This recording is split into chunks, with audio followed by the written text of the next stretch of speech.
here from Kia Creates, bringing you journal inspiration, stickers and playful creativity. Welcome back to my channel. Happy December 1st and happy Winter Journal Challenge, yay!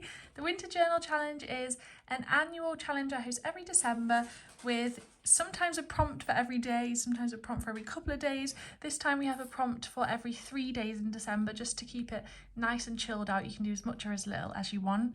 I've hosted this on Instagram, sharing my own personal interpretations of the prompts on my Instagram account Kia Creates, and everyone else's, like the whole community's journal spreads over on Inspiring Journals. I've done that for 6 years now, but this is the first time that we're going to be having a creator collaboration here on YouTube. There's going to be a video for almost every day in December, so you've got a whole month of festive journal inspiration coming your way, and I'm very excited about it. The links to the playlist will be in the description, as will the link to your free prompts printable, so you can download this from my Patreon. What else have we got for you? There's more information about the challenge at kiacreates.co.uk/winter journal challenge. You can find everything in the description basically. I'm just very excited to go. I'm very excited to show you what I've got for you today. You can see part of it right in front of you here. This is my Winter Journal Challenge journal, and this video includes a little bit of the process of me making the journal itself before working in it. In here I create the start of a little page to kind of collect some food and drink themed junk throughout the season to keep some memories of what we've been eating and drinking this month. And that's inspired by the fact that this is the seasonal sensations edition of the Winter Journal Challenge, which means all of the prompts are kind of based on the senses. So we have some just good starting points for the challenge, like a title page and a winter wish list. Then we go into like the sights of the season with a colour palette, holiday hues. Soundtrack to the season, we have what are the sounds of your Christmas, scent of celebration with the nice smells of December, a chill in the air and winter warmth, the kind of temperatures and feelings and vibes of Christmas. And we have festive flavours, which I'm really looking forward to, and obviously I'm already collecting things for. And we have a touch of magic and glimmering lights. So they're all prompts that are based on the senses, and I'm very excited about that. I hope that you are as well.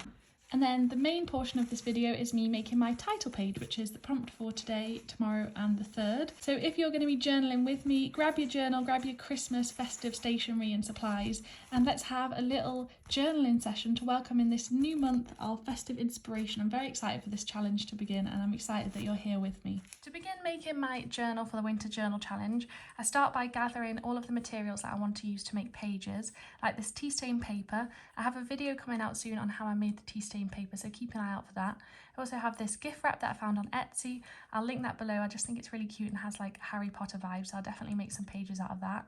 I've got quite a few pages from old wintry or Christmas magazines that I've had for a while. This is an old scan of a drawing, some more magazine pages. Then I have this, which is an old menu, I think, but it's actually like a paper booklet about different types of Christmas trees. I have no idea where I got that from. I've had it for years and just totally forgot about it. Found it recently and I was like, that definitely needs to go into this journal. I also add in some plain paper, just copier paper, some red and green coloured paper.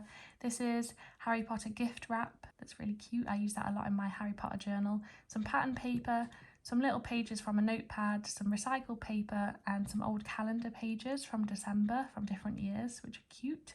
I have some patchwork paper from my shop, some pages from my winter journal zine. You'll see in the flip throughs coming up where some of these pages originated from and how often I use these zines in all of my journals. Then I have some book pattern paper from my shop, some more magazine pages. These ones are so cute. I'm really excited about these. These are other ones that I just forgot I had. I have a bit of journaling that I did on some days that felt Christmassy recently, but I hadn't made the journal yet, so I just journaled on some spare paper and then I'm going to stick that in once it's made. This is the cover I'm going to be using. It's my same Christmas material I've been using for the past 3 winter journals, but Mum has sewed some really nice ribbon to this one, and I just need to finish off the inside of the cover by sticking some paper on it. I think I'm going to use some of this gift wrap. Usually I would use wet glue and I would leave it to dry for a long time before I sew in the pages, but I left this too late and I'm impatient. So I'm just sticking this in with Pritt Stick and then I'm going to sew the pages in right away, so hopefully it'll go well. So quite a lot of the process of me making this journal is just a time lapse in this video, just to give you like a quick look at it. But if you'd like a more in-depth tutorial of how I make my journals, I'd recommend the video I put out maybe a couple of months ago, is called How I Make My Junk Journals, and that's a full step-by-step tutorial of this process where I gather the materials, I cut the pages down to size, I split them into signatures, I sew them in, all of that stuff. So yeah, if you want to follow along with that and make your own journal, or you're just interested in how I do it, I would really recommend having a look at that. When I make journals for my shop to sell, you'll see on that other video that my process is a little bit neater, a little bit more planned out. But when I make journals for myself like this one, I kind of just go in without a plan, rip stuff, see what happens. As I've made more journals for myself, I seem to lean towards liking more variety in pages. Like I never used to have this many different things in there, but I find it so interesting that every page is different. And I also seem to make it, I went through a process of making very messy journals, learning how to make it neater, and then kind of going back to being messy in my own way. I quite like when the journals are like a little bit shabby because it just feels very handmade and it feels like you can't go wrong in it basically. But all of these pages are things that feel inspiring to me, feel like they go with the seasonal sensations theme of this year's challenge and just kind of make me want to get started creating. And I feel like that's a good place to start with. If your pages just in themselves already make you inspired to create, that's really fun, which sometimes a blank page just doesn't do. So this is me sewing in the first and second signature just as a time lapse. It's very chaotic, as you can see, and then a slightly calmer view of me sewing in the third signature. So I just make the 3 holes and use the pamphlet stitch. And now I'll meet you at the end of this journal making process so we can start talking about what we're going to make inside its pages.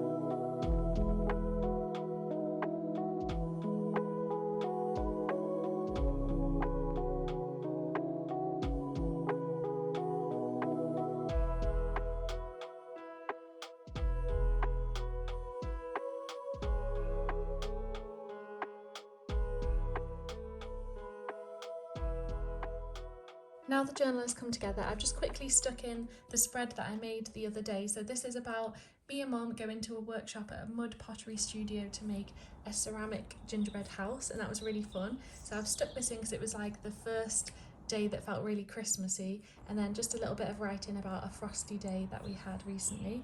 And then we have December in the perfect place because it's the start of December, ready for this first journal spread of Winter Journal Challenge. Well, kind of pre-Winter Journal Challenge, because before my title page I just wanted to stick these in, which are bits of packaging I've collected from things that we've been eating and drinking recently. Seeing as food is such a massive part of Christmas for me, and the whole challenge is about seasonal sensations, flavours and smells and tastes and whatever, I've been keeping little things that feel like they're the flavours of this season for us, and I just wanted to stick them in this page and kind of keep adding to it when I can, and then when it's full, because it will get full because we eat a lot of stuff, then I'll probably make another page for it, just like a Smashbook of packagings. I'll have some stuff from a cheese that we bought from the market, the Christmas market, that I'll have a vlog coming out about soon, some gingerbread Oreos, some pain chocolate that we like bake for breakfast, and this bottle green cordial, which is winter spice berry flavour. It's really nice hot. That's not, none of these are adverts, but if any of these brands want to sponsor me, please do, because we eat and drink a lot of everything you can see on here. So yeah, I just put this together with, you can see maybe in the background there's a little bit of the Winter Journal Challenge printable, which we'll talk a little bit more about in a moment when I make the title page. But then I just stuck all of the labels down, added some bits of washi tape, and then I just used one of the stickers from my new Seasonal Sensations sticker sheet. This one is the kind of mulled wine looking sticker with like the spices around it, because it feels like it goes very well with the winter spice berry cordial label. So this is what it looks like. I am very tempted to fill in all the space, but that's not the point. I need to leave space so that I can add things if I want to in the future. So I'll just show you a better view of what this looks like. That was really fun to make as just like a creative little experiment to get the creativity going in a no pressure way before moving on to the main title page, which is what we're going to work on together now. I'm going to be using some bits and bobs from this printable. This is available on my Patreon. You can get this for free. You don't have to pay. You could just join as a free member to download it for yourself. So I'm really excited to be using bits from this because I just had such a good time making it, and this is the vibe I want to go with. I'm going to cut out these prompts and put them on the pages, and on the other side just try out some lettering that's kind of inspired by the lettering I used for the title on the printable. I think trying to copy the style of font exactly is just like a one-way ticket to me being annoyed with myself. So I'm gonna take the sort of style of it. I like the little bits inside the O's and the sort of jauntiness of it, and I'm just gonna make up my own little font inspired by it. So I'm just drawing the letters in my Faber-Castell brush pens and then outlining them with my Unipin fine liner. And I did this for the Halloween Journal Challenge title page as well. I had no expectations for the lettering, it was just like I was having fun writing a title. But it turned out to be one of my favourite things about the title spread. I just really loved the big title lettering. I'm really happy with this lettering because it's sort of wonky, but it's got like this really nice charm about it, and I feel like this is a really good way for me to start off this spread, so I hope you like it as well. I told myself I'm actually going to keep this title page pretty simple, just have one page that's a massive title and then the other page just with the prompts on it. Sometimes I overcomplicate things for myself, so I just wanted to keep this one nice and simple. The whole thing of the challenge this year is just simplifying it a bit for myself and for everyone else as well. That's why there's one prompt for every 3 days instead of one every day, because you can just kind of do as much or as little as you like. Then you can spend 3 days exploring the prompt or whatever you want to do. So this is me trying to keep it simple. So I just cut out the prompts from the printable, stuck them onto some red paper, outlined them and then cut out the red outline. I used some bits of old wrapping paper, candy cane wrapping paper, to stick onto the page to kind of add a bit more red, and then I really like this red and white string. It reminds me of candy canes. I wanted to put some texture on there, so I've just added a little wiggle of that. I put a few pieces of gilded washi tape down around the page before sticking down those little prompts and bits that I'd cut out from the printable, and then I just went to town decorating any gaps on the page with some stickers, including ones from my seasonal sensation sticker sheet, which is new out now, and some other stickers from Marigona Suli, some little glitter dot stickers, and yeah, just lots of doodles as per usual. So I'll see you when that is done and just leave you with this fun little process.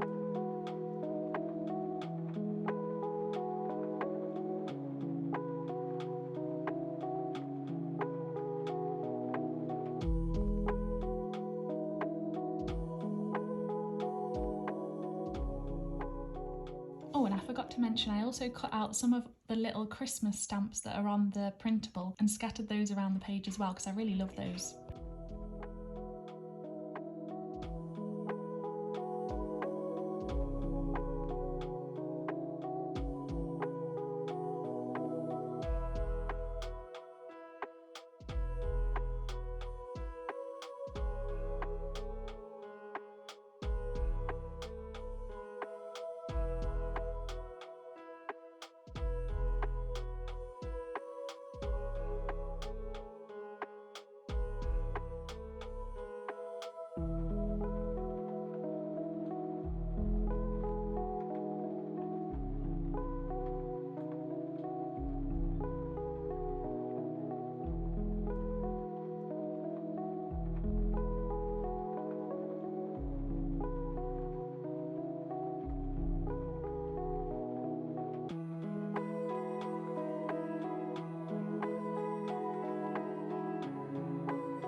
Here we go, here's how the spread looks when it's all come together and it's finished. I'm really happy with it. I think this is a really good start to this year's winter journal, along with the other few little pages that I've made. and it's making me excited to just carry on with this challenge. I can't wait. I hope that you like it too. And I just wanted to show you at the end here, this is a bit random, but I showed you me making the journal, but I didn't show you me finishing off the kind of front and end papers because they were just sort of quickly stuck on with Pritt Stick. So I added some little strips of Christmas washi around to stick it down a bit more and to sort of fill in some gaps because there was too much space for my liking. And then I also found that if you stick the washi on and take it back off, it takes like a little bit of the colour off, which I like, so I kind of use that to distress the paper a little bit, and I thought that would be interesting to share, so here you go. And here's how it looks all finished. Is it too soon to say this might be one of my favourite winter journals so far? And there we have it. I hope you enjoyed making this title page with me. I have lots of good stuff coming up for you in December. I realised I have no flip throughs of any of my past Winter Journal Challenge journals on my channel, so I'm about to change that. I've been filming a lot of fun flip throughs for you. I've got a market vlog coming up, a video about tea staining paper, so we'll see how many videos I'm able to put out in December, but hopefully there'll be some fun treats for you to enjoy. And of course, we've got our creator collaboration. So here we've got the pictures and the names of all of the creators that are going to be taking part. Check back to the playlist that's linked in the description below for a new video every day at 6 p.m. GMT, or almost every day. There's a couple of gaps, but basically there's lots of good stuff heading your way. All of the creators that are taking part are so talented. They're all so different and so interesting and creative, and I can't wait to see what they make. I hope you're as excited as I am. Thank you so much for watching all the way to the end. I'll see you next time, and until then, happy winter journaling. Bye!